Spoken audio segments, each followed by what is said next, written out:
Hello and welcome into the Knicks-Verse, the very happy Knicks-Verse, the very relieved and probably gained a few gray hairs, definitely. Well, the beard's gray. What a game. Tremendous comeback for the Knicks. Big road win. Big road win. This cannot be understated how big a victory this is for the New York Knicks.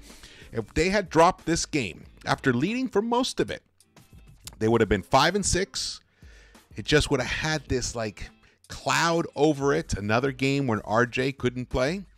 Second game where he couldn't play because of the migraine. So this is now his fourth game he's missed this season. I hope he's doing, I hope he's on the mend. Because as I mentioned before, migraines they're really an issue. They're terrible. They're really, they're debilitating. It's beyond all else.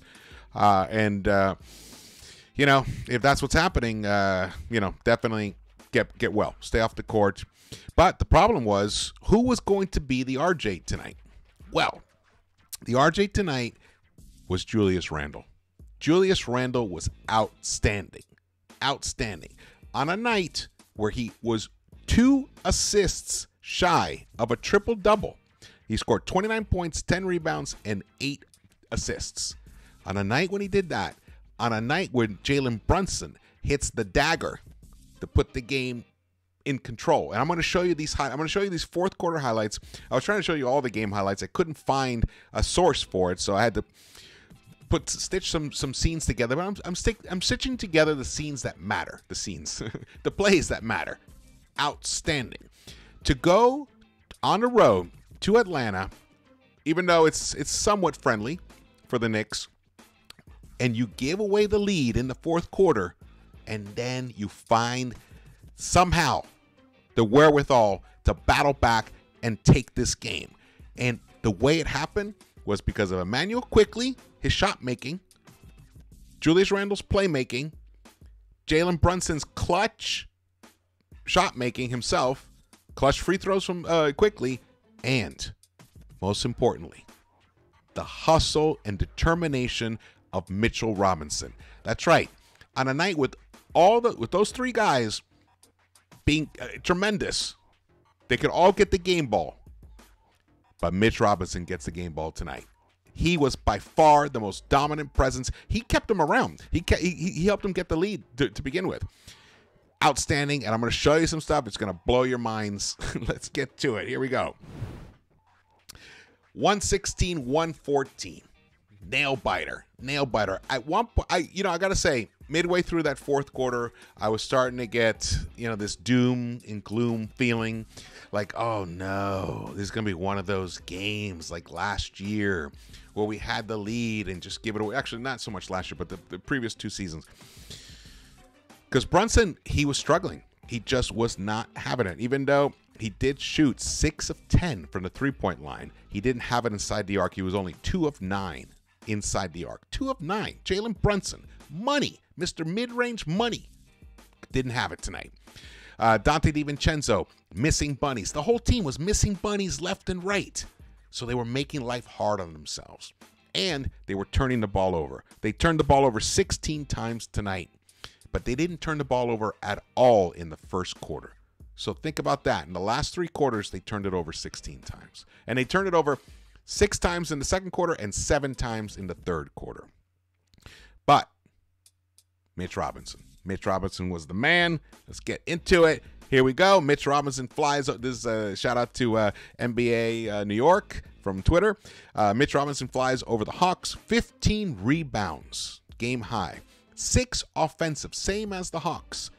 3 steals, and made all 3 of his buckets. Tremendous game. The Knicks don't win this game without his play at all. They don't win it. No doubt. Outstanding. Mitch is becoming, truly, he's becoming a force on both ends of the court. Defensively, he's blocking shots. He's altering shots. He's just grabbing the ball right out of a player's hands, trying to make a layup. The ball doesn't even leave the player's hands. He's just scooping it out. He's diving on the floor. He's making tremendous saves and offensive rebounding. Beast. The top offensive rebounder in the NBA. No doubt. Someone else may have the stats of that, but the way he is playing right now, beyond all else, outstanding, Mitch. So proud of you, brother. So proud of you. I've been watching your whole career. I was there in your very first game wearing orange and blue in Summer League. And when I saw you and I saw your hops, I was like, wow, we got something in the second round. Well, you really have come into your own now. You are outstanding. You are definitely one of the best defensive players in the National Basketball Association. Bank that.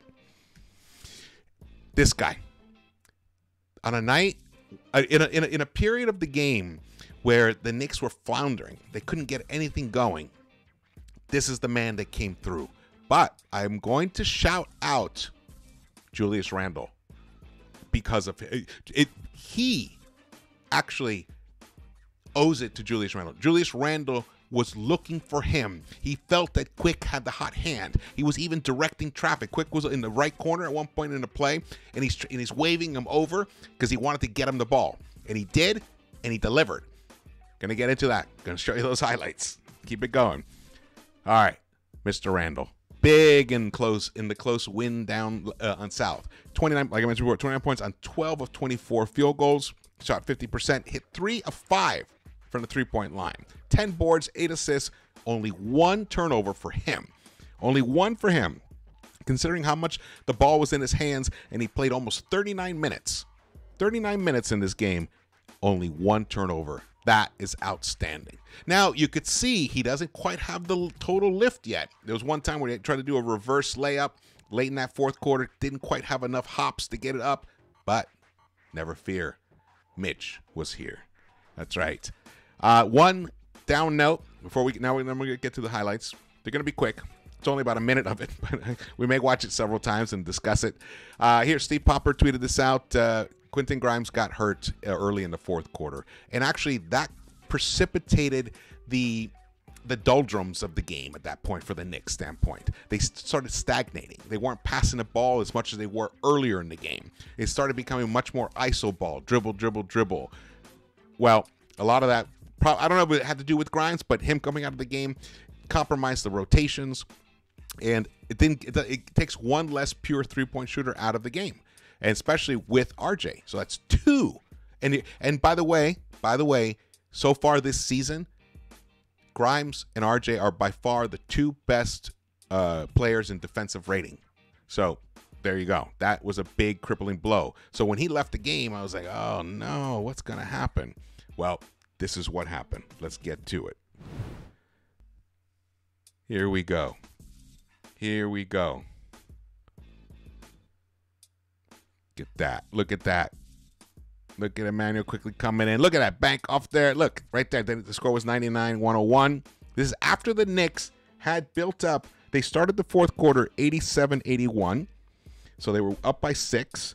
But by the 5:20, oh no, the 6:56 mark, when Quickley came back into the game, the Knicks were now down 3 points. So it was a 10-point swing. There, look at that. Huge bucket right there. Mr. Clutch. Mr. Clutch. But here comes this is another one here. Here's another clutch shot. But I kind of looked away when the most important play happened. We're going to let these play again. Here we go. Here we go. There's Immanuel quickly with the 3. Just lets it fly. Now, right before this play, this is the one where Randle made Quickley come over and get the ball from him because he wanted to keep feeding him. He knew what was happening. But this play here, watch this. Watch what Mitch does here. You probably already saw it. So he does the double coverage. Look at this. He just steals the ball. So he steals it, and this play continues even though there's a cut here. So this is the one where Randle tries to do the reverse, but look what Mitch does. Dives on the floor. Look at this. Flings it to Hart. Hart flings it to Brunson. Brunson hits it to put the team ahead, and the team never gave back the lead after that. And then this is the other big bucket here. This was the one the dagger. This was the dagger. This nice little midi, which is great. That was only the second made bucket for Brunson inside the arc. How do you like that? In fact, the other one was also a mid-range jumper. He could not finish around the rim. Don't know what was happening there. All right. I hope the the highlight audio wasn't too loud because I was kind of talking over it there. Couldn't really control it. So that's the bad news there. Now let's get into the deeper stats. I already ran to Brunson, 24 points for him, 8 assists. The New York Knicks had 29 assists this game. 29 assists. That's fabulous. But think about this. The New York Knicks got 94 field goal attempts. The Hawks, I believe, got 75. So the Knicks got 19 more field goal attempts, and that was because of turnovers and because of just hustle plays, second chance opportunities, offensive rebounding. The Knicks had 14 offensive rebounds to 6 for the Hawks. That's a +8 in possessions right there. The Knicks were 42 to 30 in total rebounding. The assists were pretty much the same. The Hawks ended up with more steals than us, 11, but we had 9, which is really high for this Knicks team. And what was the other thing? Oh, but the Hawks went to the free throw line a lot, and they hit 20 of 26. The Knicks only went to the free throw line 11 times, but hit 10 of them. And think about this: by the third quarter, I think by the end of the third quarter, they had only had 5 free throw attempts. By the end of the third quarter, that's how few attempts, chances they got the charity stripe. All right, let me go back to this here. As you can see, I'm overlooking a bunch of people. Isaiah Hartenstein, excellent game right there. 11 points for him, 5 of 9, 4 rebounds. Dante DiVincenzo, he did struggle. He's missing bunnies. I don't really understand that. He's going to have to get that together. But his three-point shooting is what we really need from him, and he was 0 for 2 today. But the Knicks shot 47.1% from the three-point line today. Yes! Gorgeous. Hit 16 of 34. And they shot almost 48% overall. From inside the arc, so I'm not going to do that math right now. But let's see, what else is that? Oh, Quickley. Look at Immanuel Quickley.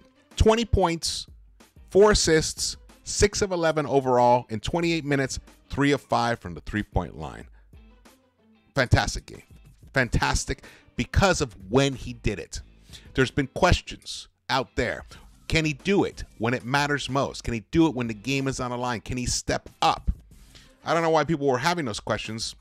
Been watching him his whole career, and the answer is a resounding yes. Now, when you have someone who is a long-range shooter like him, a sniper, there's going to be some variance. You know, you don't always have it. Well, tonight, on a night when the Knicks desperately needed someone else, a third guy to step up offensively, he was the guy tonight. And the Knicks pulled off this win and are now 6-5, and actually Atlanta's 6-5 as well. Awesome, man. We even saw a little Deuce McBride there. I thought for a minute there Thibs was going to go with a 9-man rotation because Deuce came into the game late in the first quarter, but he never saw any more action. And I think it was part of the way the game was flowing. Now let's talk about Josh Hart. If you look at his stat line, doesn't look that great except for the 8 rebounds, but look at the 5 assists. Now this is a guy who's not necessarily a playmaker.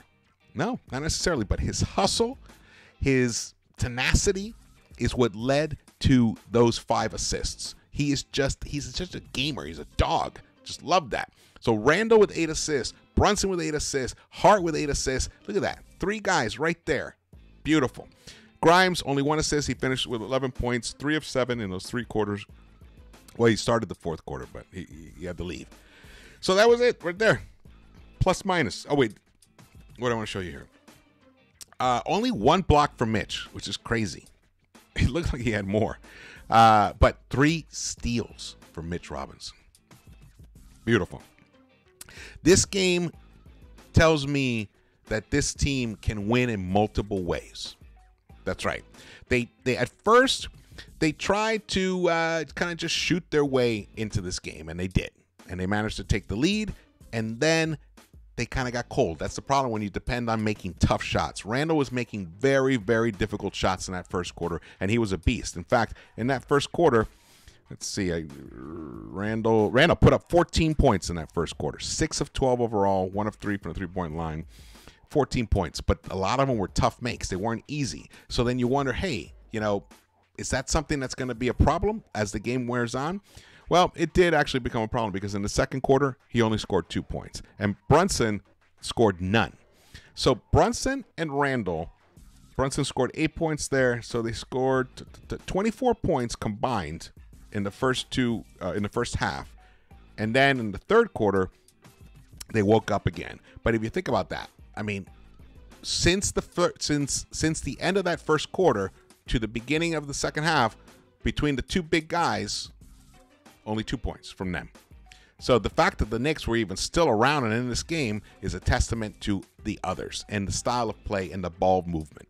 When the ball stopped moving and there was too much dribbling, that's when the Hawks got back into the game. It's almost like the Knicks kind of felt this, they reverted back. You know, there was a bit of a regression to last season's style of play.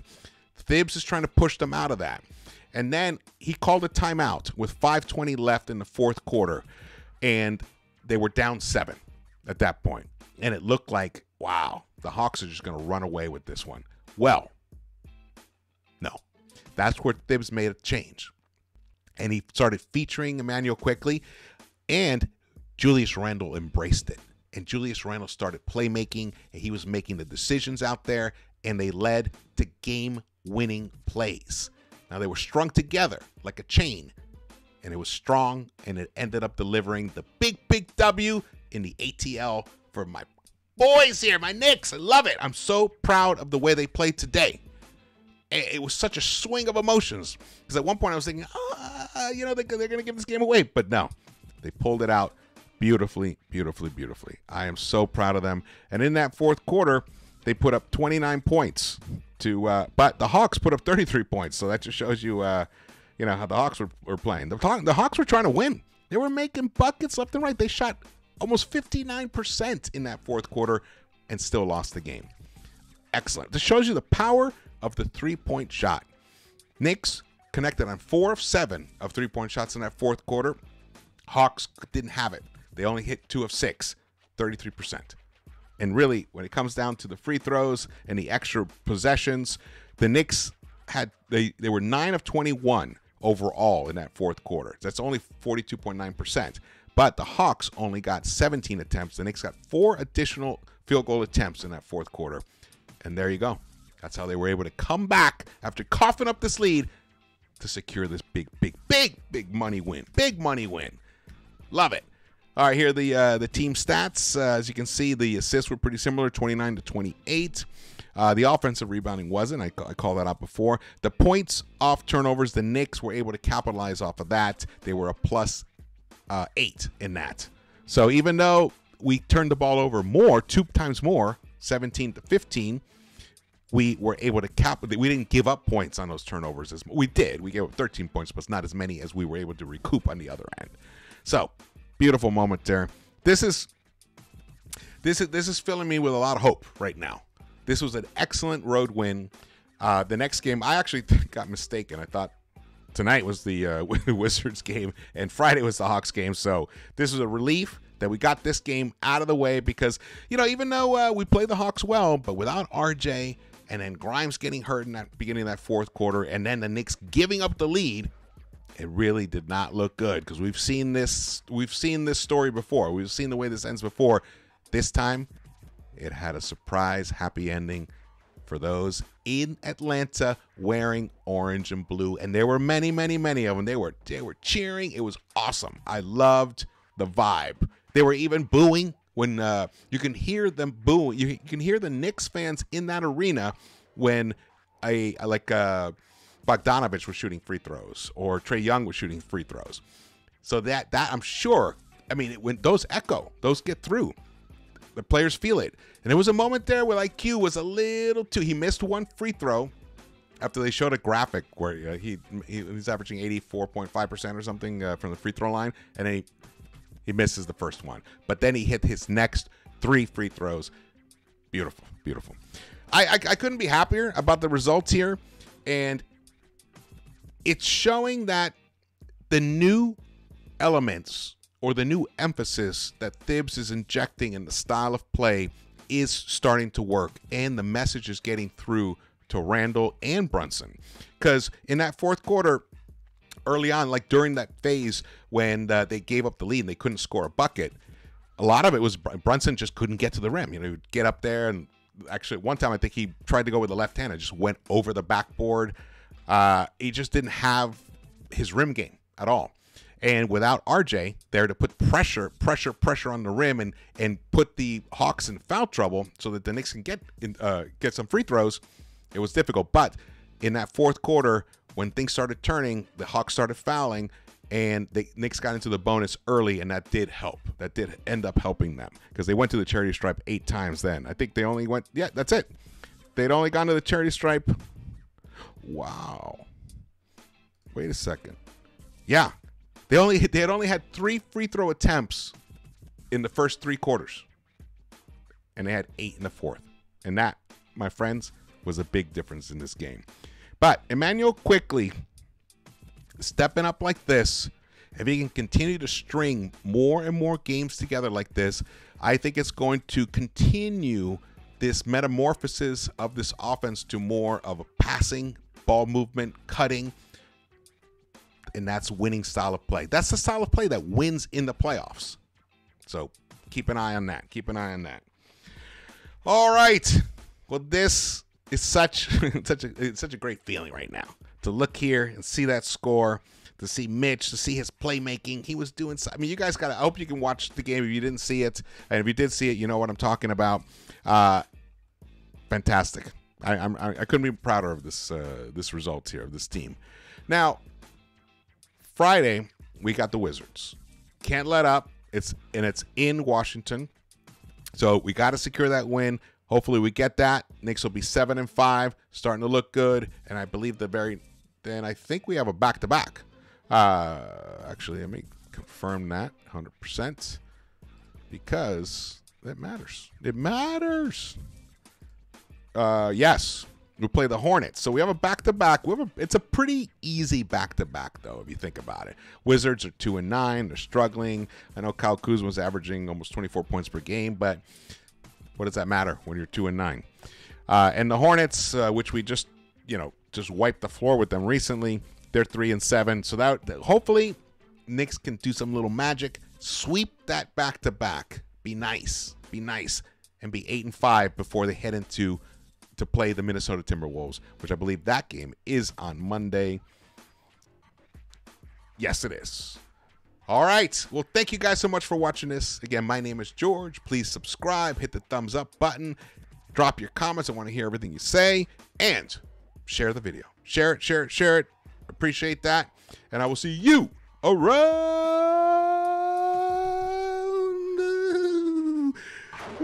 the Knicks-Verse. The cold.